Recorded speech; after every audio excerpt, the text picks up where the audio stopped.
ମୁଁ ପ୍ରତ୍ୟେକ ଥର ଆପଣମାନଙ୍କୁ ଗ୍ୟାସ୍ରେ ରୋଷେଇ କରି ଦେଖାଇ ଥାଏ, କିନ୍ତୁ ଆଜି ମୁଁ ଗୋଟେ ଅଲଗା ଷ୍ଟାଇଲ୍ର ରୋଷେଇ କରିବି।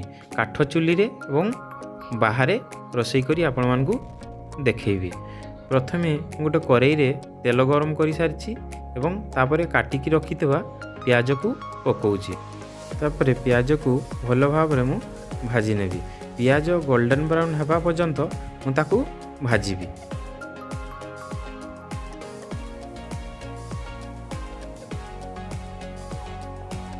ପିଆଜ ବର୍ତ୍ତମାନ ଭଲ ଭାବରେ ଭାଜି ହେଇଗଲା।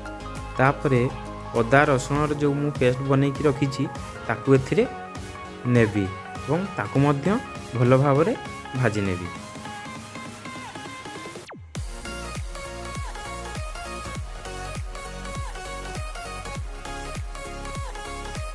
ମସଲା ଭଲ ଭାବରେ ଭାଜି ହେଇଗଲା।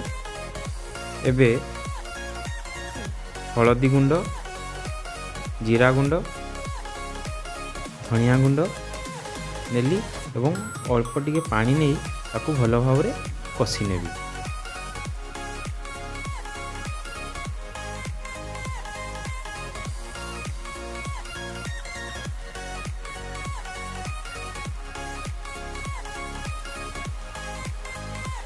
तापरे गोटे चामच रेड चिली पाउडर पकई तो भल भाव भाजी नेबी। रेड चिली पाउडर पकईले तरकारी कलरटा टिके अलग टाइप रो आसे।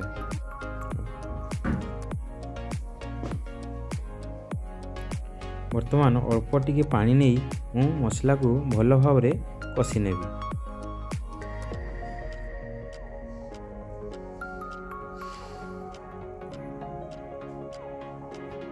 वर्तमान मसला भल भाव कषिगला। चिकेन मसला पकईवाई भूली जाइली, से चिकेन मसला पकाउछि। मसला भल भाव कषिगला।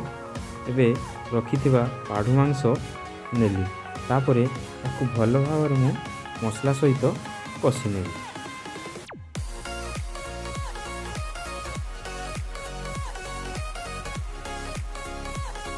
पाढ़ू मांस बहुत टाण थाए, से भल भाव समय नहीं कि कषिबा दरकार।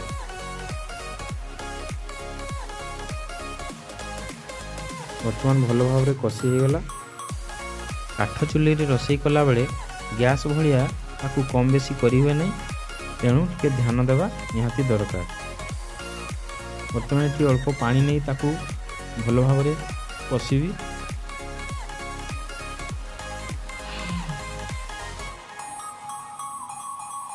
तो वर्तमान चिकेन भल भाव कषिगला और तापरे 3-4 पीस आलू मु रखी से पकई पुणी भल भाव पुणी कषि नेबी।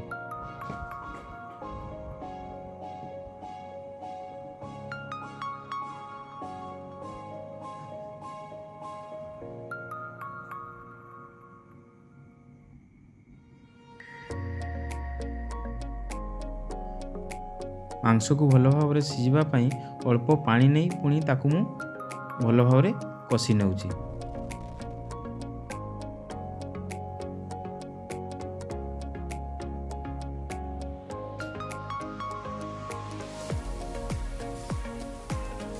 मांस को वर्तमान कषि किसी समय मु घोड़ाई नेउछि।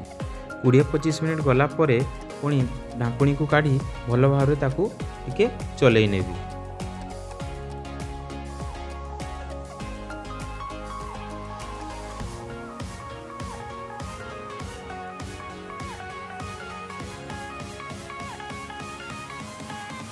मु गरम मसला पकई नौजी, तापरे ताकू भल भाव चलई नेबी।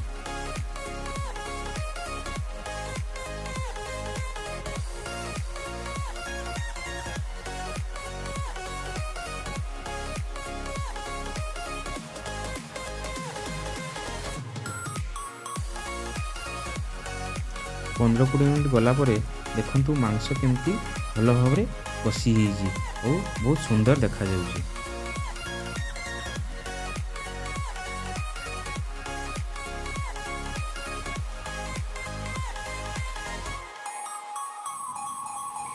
भल भाव कषि गला परे फाइनाली गरम पानी देई जेतिकी झोल रहिबा कथा सेतिकी ପାଣି ନେଇ ତାକୁ ଭଲ ଭାବରେ ଫୁଟିବା ପାଇଁ ଛାଡ଼ିଦେବା।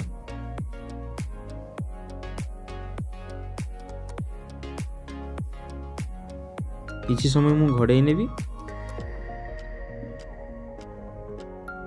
15-20 ମିନିଟ୍ ଗଲା ପରେ ମୁଁ ଘୋଡ଼ଣି କାଢ଼ି ନେବି।